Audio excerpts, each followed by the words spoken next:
One thing that's on my mind is you talked about get-goings, for example. Love them. And there seems to be a proliferation. You know, you've got Cassie at Rentokil. She's like a TikTok girl. Like, there's a proliferation of folks in the industry now using TikTok. If we get to keep it.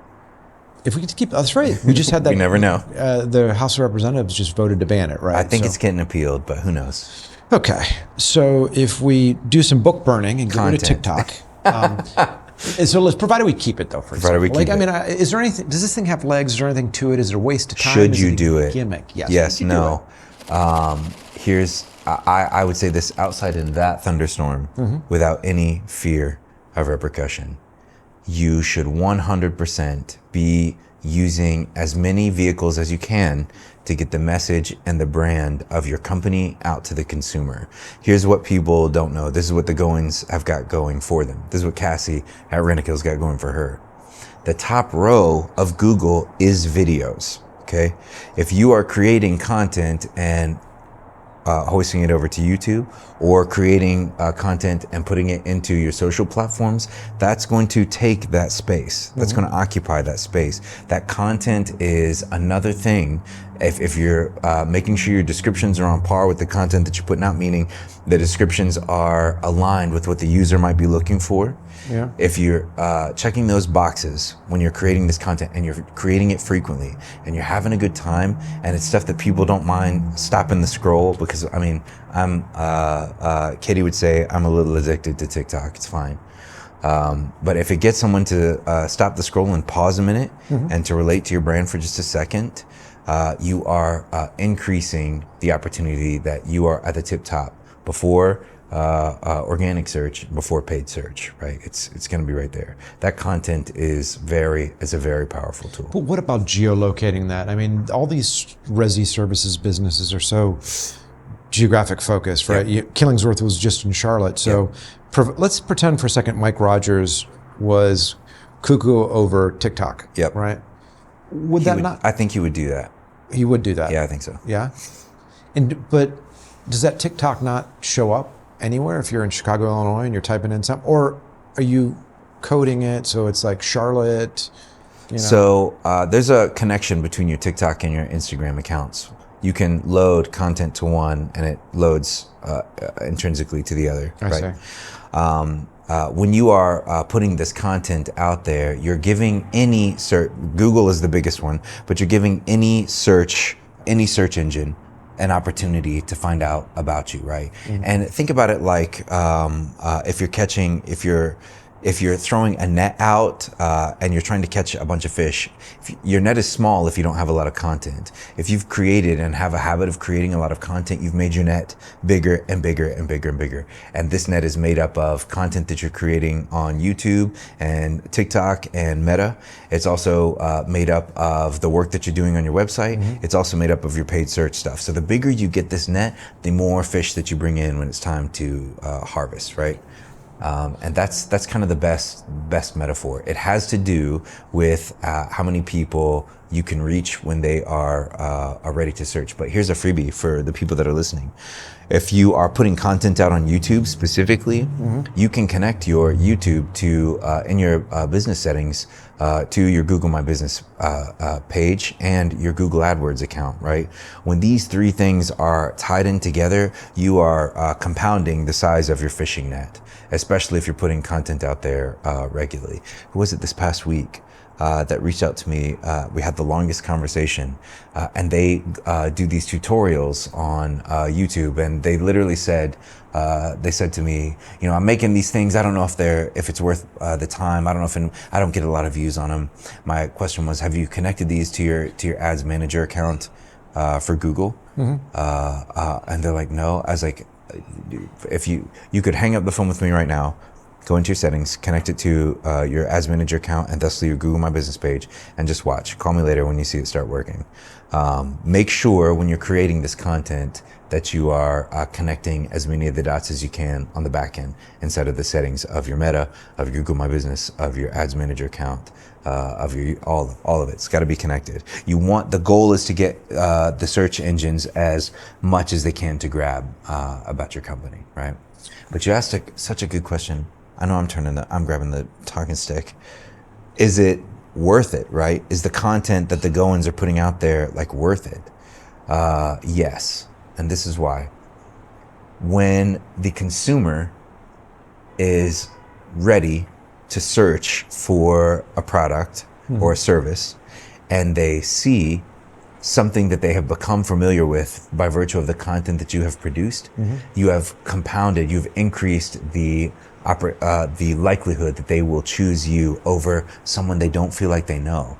There's a sense of familiarity that we create in the consumer's mind when we create content like that. Through like the mere exposure effect. In some respects, it has some social proofing aspects. That's when your reviews become important to somebody who's searching. Like, 500 other people think that this place is great. I'm going to give it a shot, right? Yeah. Simultaneously, it's the same thing for feeling like they're familiar with you before they're ready to make a conversion. It's why introducing yourself to your market plays such a pivotal role in your ability to be successful at digital marketing.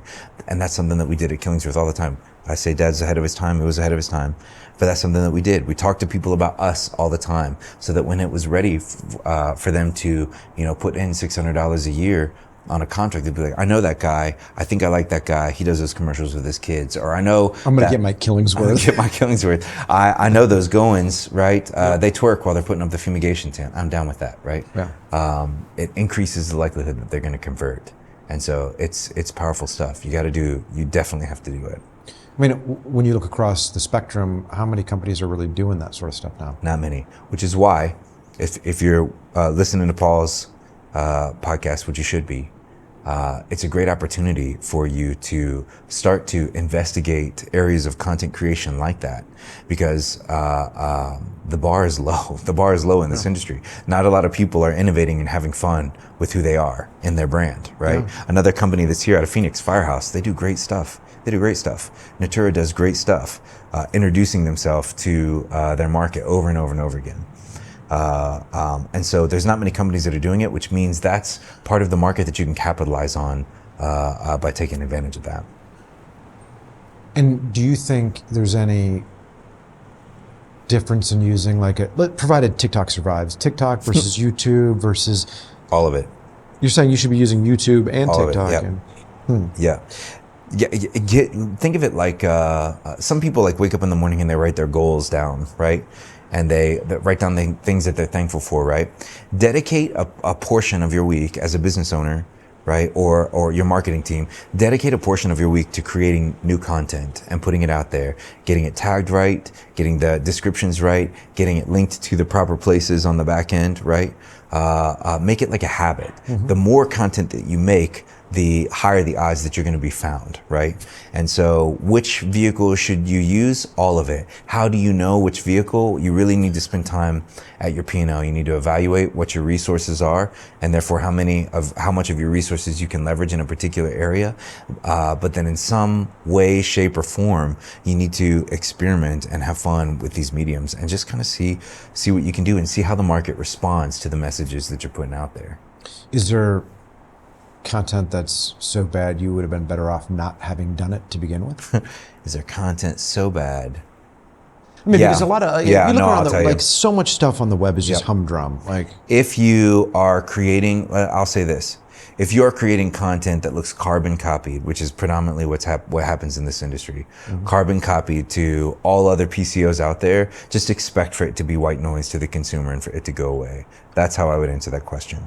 If you are not creating content that is personal to you, is important to you, and then therefore you're imbuing it with its meaning and purpose, right, as you create it, then it's just white noise to the consumer. It looks like every other robotic, I am your pest control operator. I'm here to, it just becomes white noise. So that's the worst thing you can do is look at somebody else and try to mimic that. It needs to be about you. It needs to be about your message. Anything else to add on that topic? Yeah. When you are, if you kind of think of it like an orchestra, your digital marketing company works like the conductor, right?